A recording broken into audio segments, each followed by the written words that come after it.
Hey, how you doing? Brian Cain, host of the Mental Performance Mastery podcast here. And today I'm super excited to bring on Josh Jung. He's a World Series champion infielder with your Texas Rangers. He's an American League All-Star as a rookie. Josh and I go all the way back to when he was in 8th grade, and his dad, who was a high school baseball coach, came home with my Pride program, and Josh started to watch those DVDs before bed on a consistent basis. He then undrafted out of high school, goes to Texas Tech, where he becomes a 3-time All-American and a first-round draft pick in 2019. And this most recently, All-Star World Series champion. Josh, in this podcast, is going to break down the 2023 season. He's going to talk about being intentional, using a journal, keeping a success checklist, using habit share, and other mental game aspects that he uses to keep his mind sharp, to dominate the day, to win pitches, and to win a World Series. There's a lot that you can take here, whether you're a baseball player or a baseball coach or just an elite performer that wants to get the most out of every day. Let's join Josh Jung, World Series champion, Texas Rangers. Hey, how you doing? Brian Cain here with the Mental Performance Mastery podcast, and couldn't be more excited for a welcome back guest, a World Series champion, a 2023 Major League Baseball All-Star. We're here with Josh Jung of the Texas Rangers. Josh, congratulations on an amazing 2023 season, man. I mean, historic. You start in the All-Star game as a rookie. You win a World Series. What an awesome year, man. How would you describe the past year that was for you in baseball? Well, Cain, thanks for having me. But how would I describe it? It was a roller coaster, man. A ride that you always want to be on, a ride that you're going to take every single time, especially if it's going to end that way. But yeah, it was a dang roller coaster, that's for sure. And obviously learning a lot of lessons going through this, and the focus of this podcast, building off of the one that we did a couple years ago, is, now that you've spent a full season in the major leagues and you can kind of look back and reflect on what you know now, having started an all-star game, having won a World Series, that maybe you would have told Josh Jung when he first got drafted out of Texas Tech in the first round in 2019, having now had parts of 19, 20, 21, 22, 23, 5 seasons as a professional baseball player. What do you know now about the mental game that you wish you could go back and tell Josh Jung coming out of Texas Tech in the first round? For one, it all starts with sleep, literally. Get your sleep, maximize the amount of sleep you can get. And then from there, you backtrack nutrition, how important nutrition is going to be, and how important doing some type of recovery is every day. Doesn't matter what it is, finding what you like, finding some variability in that, doing something to help your body, because it is a long, long season. But mentally, and you've helped me with this for the last, I don't know, however many years we've been doing this now. It's setting your intentions every day. I think that's the biggest thing that you've taught me, that I've learned that this year probably meant the most to me, was setting my intentions. And I think that's the biggest mental performance thing you can do every single day to, I guess, maximize how you're going to go about your day. Josh, when you talk about setting your intentions, unpack that for us a little bit. What exactly do you mean with setting your intentions? I'm getting to the ballpark or waking up and journaling, doing something, writing stuff down, writing my thoughts down, doing our intentional one word, the one thing we're going to focus on, our most important task or our most important thought. What is our most important little paraphrase thing going into the day? And then from there, it's what do I need to accomplish today that's going to make today feel like a win? And then the last one is my affirmations. How am I feeling about myself today, or how do I kick in those good beliefs going into the day?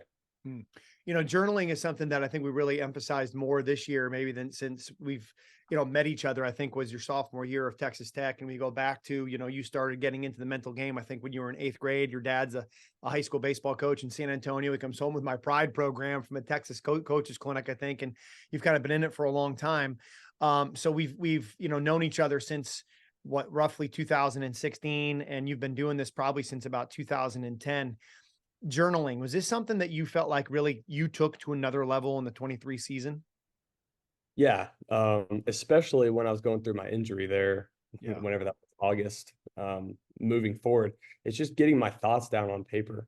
That's the biggest thing. Get whatever's in my head out, good, bad, ugly, and I can see it. The bad stuff, I can kind of flush it. The good stuff, I can just like keep it going, and like I can see it throughout the day. because there's how many times do you think of something and you're like, ooh, that's a really good thought. Next thing you know, 2 hours later, you're like, dang, what was that thought? And it takes you however long to remember it. And you're just like, dang, but journaling just really helps me. For one, slow down, Mm. don't be in a rush to do everything, but then come back to it throughout the day and see it and remind myself like, hey, this is what we're trying to accomplish today. Or, hey, this is who you are, um, throughout the day. Yeah, I love how you mentioned, the mentality is really setting your intentions every day. And you talked about the one word focus. Talk about how you use one word focus and maybe what your one word was for the 23 season. Oh, the one word focus is huge because it kind of drives in you and I guess every aspect of what you're going through. And mine pretty much throughout the whole year was just discipline. How disciplined can I be to my process? How disciplined can I be to doing my journal or doing my recovery? Just every aspect of my life that I felt like I needed to do to perform at 7 o'clock. How disciplined can I be with every single thing? And it's not a perfect thing. I'm not perfect at it at all. Especially when it comes to nutrition. We're winning in the postseason, and that butter cake looks amazing sitting across the table. Stuff like that I can look back on and be like, man, that was great. But did it help me perform at 7? Probably not. Mm. So I had to learn the grace component going with it, but it is how disciplined can I be throughout the day in every little aspect that's going to help me perform. Yeah, it's funny, Josh, you mentioned the grace aspect of it, and I'd be curious to hear you talk about like the balance between grace and discipline, right? Because if you give yourself grace all the time, it's really easy to become complacent and lazy Right. because I'm giving myself too much grace, but you got to give yourself some grace. Otherwise, you're the constant hammer and it's never good enough. I mean, I know that's something that personally I struggle with, the balance of grace and discipline. How do you work that for yourself? Oh, it's an ebb and flow. There's times where it is like you start going through it. Let's say you're struggling. That's the easiest time to give yourself grace with things because you're struggling. But Mm. the times that it's going good, it's like, no, I don't need the butter cake right now. I'm rolling. Mm. Um, so it is an ebb and flow because throughout the roller coaster, the peaks, the valleys, you're just going to be in different places throughout the season. But for me, um, it's be as disciplined as possible, and then pick maybe one day out of the week to have that butter cake or to let yourself have that cheat meal or something, Mm. because being disciplined all the time and not having something to kind of look forward to, I guess, at least for me, when it comes to nutrition, um, kind of gets kind of boring and bland, but that's how I kind of keep it interesting. Yeah. But, going back to the way you opened up this podcast about mentality and intention. I know one of the things that you're big on is your 3 keys to keep it simple at the plate, right? It's something we picked up from a Sean Casey video where he's talking on the MLB Network about see the ball, be easy, hammer it. I know that's something that you've really gravitated to. Talk about how you use those 3 keys and what those would be for you. My 3 keys, kind of when I step in the box, it's not really approach driven. It's nothing more than 3 things that I know are going to calm me down. Mm. And I find those 3 things on a daily basis. When I get into the cage to do my early work, I do my flips to kind of get the body moving. But once I get off the little junior hack, and I got some real shapes coming at me, I'm trying to find these 3 keys that are going to help me put out my A swing on every pitch. It's not going to happen, but I call it kind of my self-talk. So when I'm stepping into the box, I'm reiterating these 3 things to me every time I step into the box. And for me, it's stay above it, hold your line, and swing down. Those are my three keys. And that's all movement based. That has nothing to do with anything else. And I feel like if I can master my move, then everything else will kind of take care of itself. Um, so when I say stay above it, what does that mean? That means my posture. I'm not going to break posture early. I'm going to try to stay tall in my posture as I start making my move, as the pitch is coming. Hold your line, meaning I don't want to rotate until the last possible second. Um, for me, if my body starts cheating or rotating too early, that's when the whole thing kind of goes to wash. Mm. Ever since my shoulder surgery, I've had this, like, I guess, deep seated within my brain, like, oh, I got to hit homers to left field. I got to hammer the baseball all the time. And so, like, going through this season, especially getting into the postseason, I finally was able to admit to myself, like, hey, you're trying to do way too much. you're trying to hit a 5-run homer when you all you need is a single. Like, Yeah. what is your job in this order? Your job's not to go up there and hit 50 homers, especially when you're coming back from a thumb injury. What are you thinking is going to happen? Um, so what is my role? And being honest with myself really helped me kind of dial in just, hey, I just want to, go up there and execute my plan. I'm not trying to do too much. Um, and really I got put in the 8 hole in the playoffs as kind of like we let me backtrack a little bit. We call these things pockets. Like there's different pockets meaning like when a pitcher's coming out of the bullpen, they're going to look and be like, okay, this lefty's coming in is going to face these 3 guys because they're all in an order. And our lineup really wanted to like get rid of pockets. That way you couldn't just bring in one pitcher that was just going to dominate 3 hitters. So they kind of lengthened our lineup like that. Plus, when I came back from my thumb, first couple games were great, but then after that, it was like, oh crud, haven't played baseball in 6 weeks, jumping right back into it. I got some live at bats and I did really well. But these guys are going to make some adjustments pretty quickly, and I struggled that last probably 7, 8 games of the regular season. So it was a great move. Put me down there. It also put a little chip on my shoulder, like, hey, go out there and prove where you belong in the lineup in a different spot, type of thing. But kind of going back to it, where I was running with that was like the mentality that I had from my injury was like, I got to do damage. I have to go up there and try to really hit the baseball hard. And that's not been my game plan ever. And that's not what's made me successful. So it was kind of getting back to my roots and just understanding like, I've never been the guy to go up there and hit 500-foot home runs to left field. So why am I trying to? Why am I trying to do that?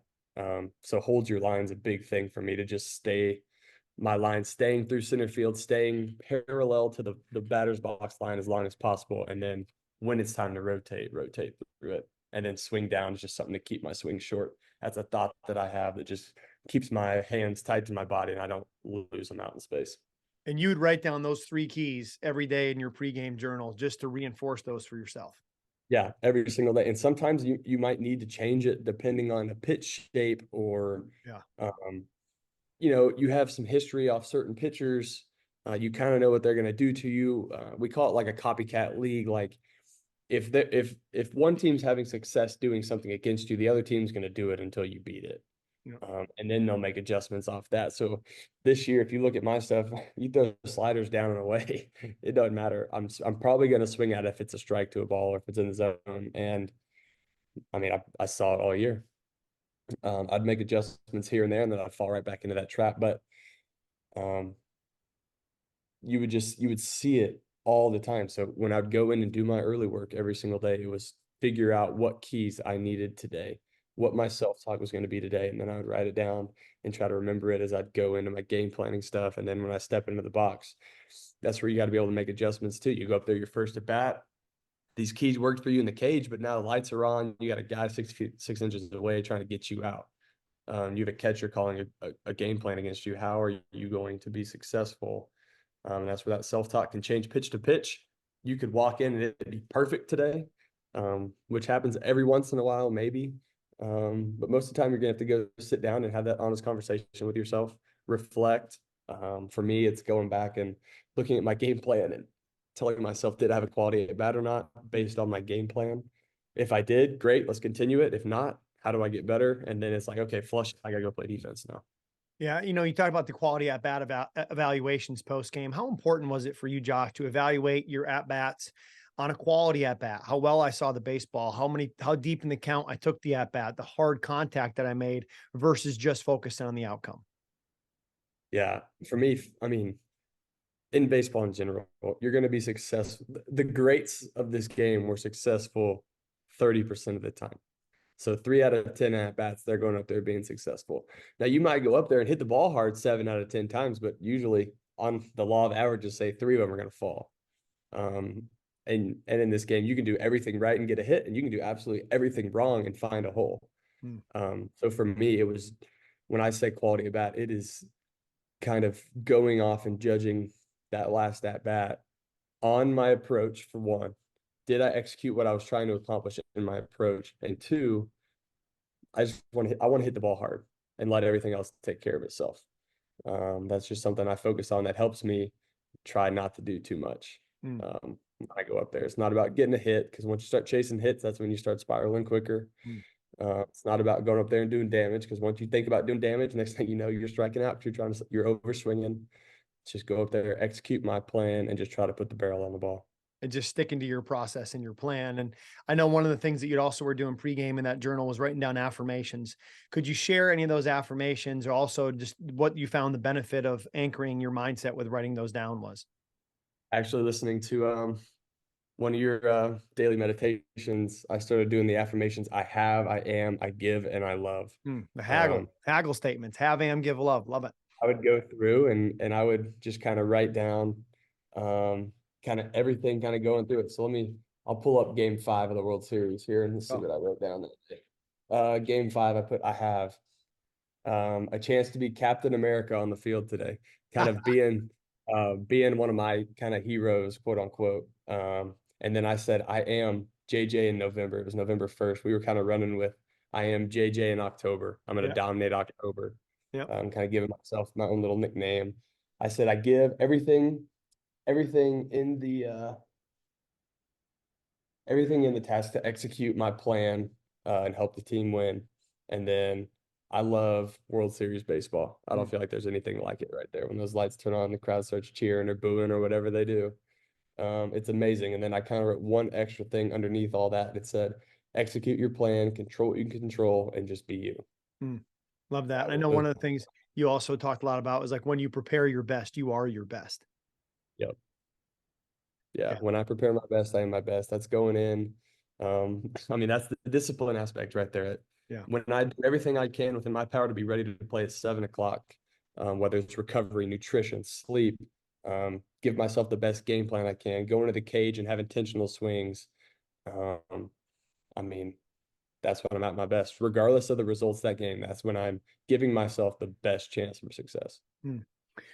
Josh, one of the things that unfortunately you've had to deal with over the course of your career is dealing with some injury, right? And you've talked about the shoulder, and then this year, you start in an all-star game, you're a candidate to be American League Rookie of the Year, and then talk to us about the line drive.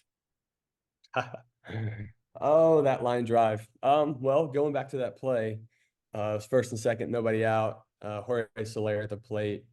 I think we have like maybe a 1 or 2 run lead. They're kind of threatening here. I don't remember what inning it was, 5th or 6th. And it's a 3-1 count. We throw a heater, try to go in off the plate. Does a great job and just hits it hard right at me. Out of the corner of my eye, I thought I saw the runner at second kind of break toward third for a second. And so I was like, oh, I'm turning 2 here. So as I see the ball coming, probably the last 10, 15 feet of flight, I kind of take my eyes off it, like I'm going to catch it and turn it immediately. And I missed that last 10, 15 feet to see that movement, because it was kind of like a little bit of a slider coming at me. He hooked it down the line a little bit. So I missed it. And so that little bit of an inaccuracy caused it to hit my thumb and sit in the pocket. Next thing you know, I'm on the shelf for 6 weeks, having to have thumb surgery and get 7 screws put in my thumb. So injuries, you've got experience with them, and they're things that, we can look back and say, hey, let's look at this as a temporary setback, right? Let's look at this as a bend in the road, not the end of the road. And I think so many times when athletes get injured, there's the like the mental stress that goes with that and the states that they go through.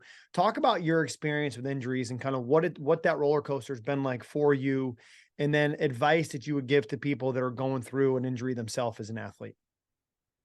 First thing I would say is anytime you're going through an injury, you're not alone at all. It can feel very isolated. It can feel very lonely when you're going through an injury, but you're not alone. You have people in your corner. That's the biggest thing. Because I mean, 3 years out of these last 3 years, I've had 3 surgeries. I've missed time for all of them. I had my foot surgery in 21, missed 3 months. Labrum surgery last year, missed six months and some change. And then this year with the thumb, I missed 6 weeks. And that's all a ton of time. And in those moments, like, you have to be the best teammate you can. That's the biggest thing for me. When I came into the ballpark, when I set my intentions for the day, one of the biggest things was like, how can I impact the team today? I can impact by being a positive light and bring in the juice. And doing everything I can to be a good teammate, whether that's sit down and playing cards with the team or whatever. The time I have today, how can I best help serve the team? And truly it's that, and then doing my rehab, making sure I hit rehab as hard as I can. Going over the top because I just want to get back on the field, because it sucks sitting there watching all your teammates or your buddies play and you're not able to do anything. And again, that can feel like an isolating place. That can feel like just a place where it's kind of dark and it's not fun, but at the same time, you can flip that mindset and be like, no, I'm gonna be the best teammate I can today. I'm gonna cheer on my teammates. I'm gonna do my visualization. That way, when it is my time, it's not like I missed too many reps. And that's truly kind of how you get through those dark times. You lean into others and kind of get the focus off yourself and put it on something else. That way you're not so wrapped up on all the negative stuff that comes with an injury. Yeah. And your affirmations and your MITs and your 1-word focus and your 3 keys to keep it simple, they get adjusted when you're dealing with an injury. And then they get adjusted again when you come back, right? So you're kind of using that framework that you've outlined in the journal process to meet you where you're at. No different than now recording this in November after you guys had won the World Series about a month ago. You're not even a month ago, 3 weeks ago, you are able to kind of use the same process in the off season. Yeah, it's all geared towards what you're doing right now. Yeah. Because being in the heat of battle, going through the playoffs is not the same as sitting at home and having these next couple months to just relax, get my work in to get ready for 24. You just have different keys to each day. Like now I can really dial in nutrition. I can really dial in sleep. I can really dial into the goals I'm setting for myself for next year and how am I going to accomplish those? What do I need to do to take that next step in my game? What do I need to do to take the next step of just being a person in general? And then spring training comes around and you've got different keys for that too, because those are games, but they're still practice games getting prepared for the season. Yeah. And where you start getting into your routine, kind of tweaking things as you go. And then when, I don't even know what opening day is, like March 28th or something like that, it's kind of go time, but everything is flexible. Everything is able to change depending on what you're going through. Yeah. Because an injury is not the same as playing. Spring training is not the same as a regular season game, and a regular season game is definitely not the same as a postseason game. So yeah, your journal is just a template and you can manipulate it and change it any way you want to be successful. Yeah. I love how you said that. It's like we have a structure, but then there's ability to be flexible and compensate and adjust within the structure, right? Like the structure gets us started. It's like we have a routine. What I do in the routine is going to adapt and adjust based off of the time of year. Am I healthy? Am I injured? Road game, home game, World Series, regular season, the things that I've got to do there. And one of the other tools that I know you're a big fan of that we've used to help with that organization and that system is the app Habit Share, or the concept of a success checklist, knowing here's the things I do as a part of my daily routine. Could you talk about the difference, Josh, that having a success checklist has made for you just in terms of being more accountable to the execution and consistent with that?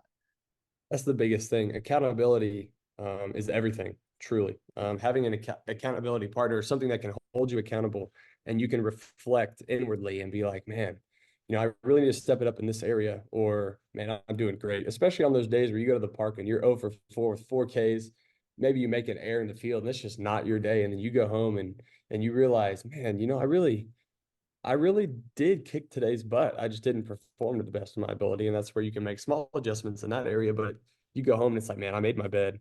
I got my 8 hours of sleep. I got my green recovery on my whoop. I did everything possible. I had a good workout. I had intentional hitting in the cage. I was hydrated all day long. Like just little things like that. It can boost your morale and be like, you know what? I really did do what I needed to do today. I just didn't get the results I wanted. Yeah. And because we can't control the results in this game, right? You can do everything preparation wise. You can do everything right at the plate in terms of pitch selection and being on time and execution of your mechanics. And you hit the ball right at somebody, or you happen to be facing a guy who just literally throws like unhittable pitches that night in your sequence, and tip your cap. Don't lose confidence, learn from it, come back ready to go again tomorrow. Because even for a guy that was started in the All-Star game as a rookie, that won a World Series, your season is still a roller coaster.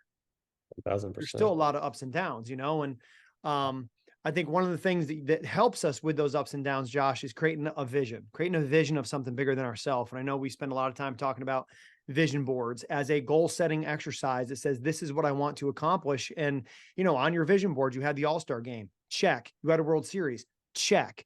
We need to put on the vision board for next year, no surgeries.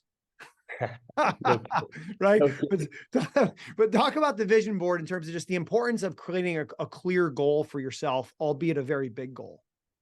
Yeah. So, I mean, with your journal, with some other stuff that we've been doing, it's all the day-to-day process. Yeah. And you're stacking those blocks on top of each other. And the vision board is like, hey, this is where I'm going. This is the top of the staircase for me. This is what I'm trying to accomplish this season. That's where the journal kind of breaks down the day-to-day, and you build those blocks and you build those steps on top of each other. But the vision board for me, I put it in my locker, and I can, right when I get to the field, anytime I go to my locker, it's right there in my face. And it's like, that's my purpose. That's what I'm playing for. That's what I'm going for. You can put whatever you want on the vision board. I had Captain America on my vision board this year, in the background, but it's just that intentionality. Like, oh, that's what I'm working for. I'm not going into today not knowing what I'm trying to achieve. No, it's right there, right in front of me every single day. Yeah. And then we talked earlier about, making that your screensaver, which is just another way, like just having something that reminds you of your goals, throughout the day is going to make everything more intentional, I feel like. And it's cool. Like at the end of the season, I could take that vision board down and I can put some checks on some things.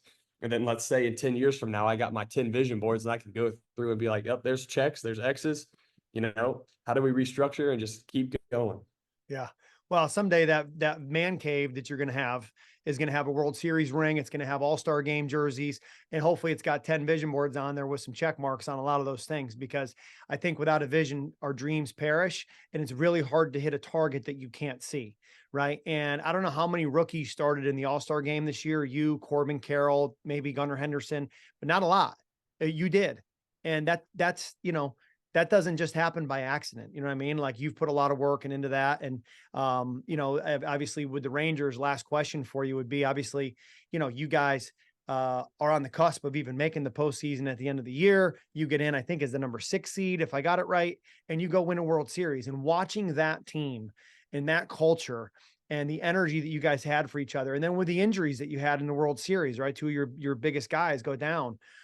Just talk about like the culture of the Texas Rangers and what that was like, that you said, this is kind of what helped us to be the best team that we could be to win a World Series.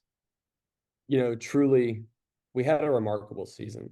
Our first half was exceptional. We were injury plagued the entire second half. But I think what really, defined our culture was the legit last week of the season, which kind of sounds crazy. So we're going on the road. We got 7 games left, 3 in Anaheim, 4 in Seattle. We're technically 4 games away from winning the division. We go into LA, win 2 out of 3. So we're going into Seattle needing 2 out of 4 to win the division. And you could tell that every at bat, our butts were tight. We were tense. The energy in the dugout was tight and tense. We were living and dying by every pitch. And if anyone has ever done that, that is exhausting. There are a lot of pitches in a Major League Baseball game. And that takes a lot of effort out of you. It's like every pitch we were taking a blow to the stomach. And it was just like, oh my gosh. And that's what defined our culture right there. Because you know what? Last day of the season, probably the biggest gut punch of all. We lose 1-0 to Seattle. Houston wins and takes the division crown from us, which we probably held 80% of the season. That's the biggest gut punch of all. Now we're literally like to fly from Seattle to Tampa, which I don't know if there's a further one in Major League Baseball, to go play a really good Tampa team who's done a lot of great things this year at their place. Being a low seed, we're going to be on the road, and you just kind of look, and it's an uphill battle. You got to win a series against Tampa. Then you got to go to, the best team in the AL in Baltimore. And then if you get through those 2, you're probably going to have to go through Houston, which is what ended up happening. But when we got on that flight, we kind of got into our meetings in Tampa, it was literally like a switch flipped, and it was like, you know what? We're just going to be guys being dudes. We're going to come in here. We're going to play cards like we have all season long. We're going to enjoy each other's company. And when we get into that batter's box, we're just going to pass the baton to the next guy. We have a team, approach that we're going to go into the game with. We're going to execute to the best of the ability individually, and we're just going to pass it to the next guy. And I think that's what we did the entire postseason, and that's what led to, ultimately a World Series championship. But the crazy thing about the culture and all that is we're at Game 7 against Houston, biggest game of the year. And you look around our clubhouse, you couldn't even tell it was a regular season game to a playoff game, let alone Game 7 of the ALCS. We're sitting around playing cards, yelling, having fun, talking crap to each other, just having a blast in the clubhouse. And, you got media walking around doing all that stuff, but they're all like, man, what is going on? Y'all are so loose. And it's like, what do we got to lose, man? We're playing postseason baseball right now. It's all perspective driven, but it's also like, why would I make Game 7 of the ALCS more than what it really is? It's one game against Houston. Winner prevails, loser goes home. It's one game. It's one series right now that we're playing. It's one game at a time. And why would we put more importance on this game than we did on a game in April or a game in spring training? You're coming in with an intentionality every single day, but why would I make this game so much more in my head to where now I'm going out there trying to do too much and living and dying by every pitch? We've already done that in Seattle. We saw the result of it. So why would we try to do that now? Let's just go out there, have fun, and just pass the baton to the next guy. I don't have to be the hero. We're playing selfless baseball, and that's, where we came out on top. Came out on top, a World Series champion, 2023 Texas Rangers, Josh Jung, all-star as a rookie, got snubbed, should have been getting votes for American League Rookie of the Year. So we'll stack that chip and take that moving forward. But Josh, man, thank you for joining us for a second time here on the Mental Performance Mastery Podcast, talking about being more intentional, journaling, slowing down, one-word focus, being disciplined, your 3 keys to keep it simple, use of a success checklist and habit share, your vision board, how you would use haggle statements, I have, I am, I give, I love, identifying your MIT, and talking about kind of advice to come back from injury, but also advice on how to create a great culture that would win a World Series. You talked about sleep, nutrition, recovery. There's a ton here to unpack. If anybody wants to continue to engage and learn from Josh, he's active on his Instagram. It's Josh_Jung. That's Josh_Jung. We'll link to it in the show notes. Josh, thank you for taking time to join us here today, man. Can't tell you how proud of you I am and seeing your growth in your career and the adversity that you overcome and what you've had to endure to pull off what you did in 2023, man. Special and very happy for you. Thanks for having me. I appreciate it, Kenner. I hope you enjoyed that podcast with Josh Jung. Please make a comment below with what your biggest takeaway was. Hit that like button and smash that subscribe button so that you can be aware when we come out with more podcasts talking about mental performance mastery and how you can dominate the day.